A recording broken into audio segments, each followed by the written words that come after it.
we're finding the equation of the line that passes through the point -2, 4 and is parallel to the line. Well, it's in the general format. Maybe some might call it standard, but we're going to get this looking like slope-intercept form.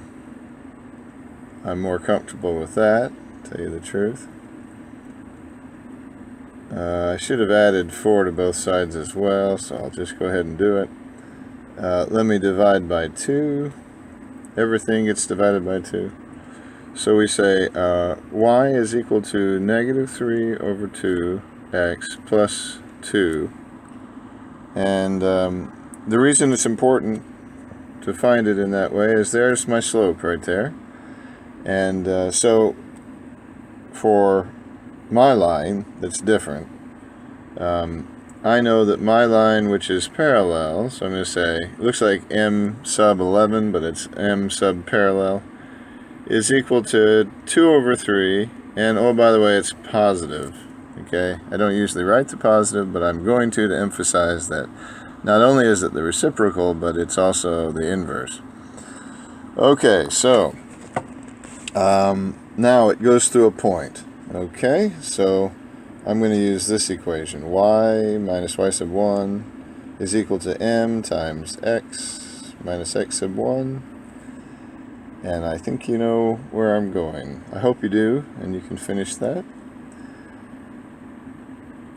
Okay, now as you look at this equation, you say, I believe I know what that is.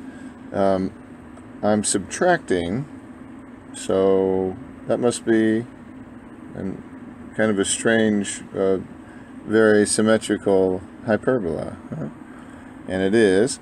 And this down here, let's see, if I divide by 19, which is going to be kind of awkward, it won't be a circle, but it will be an ellipse. Okay, we're going to see where do these things cross.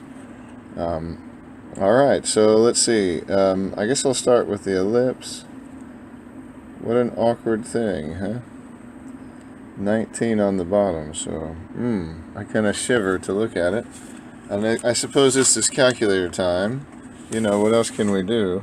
Well, I'll tell you one thing we could do. Instead of graphing it, I was going to get ready and graph both of them.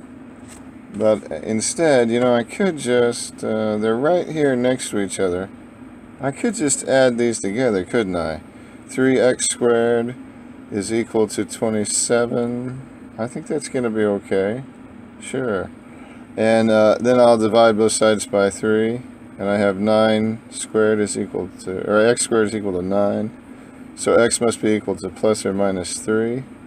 I can deal with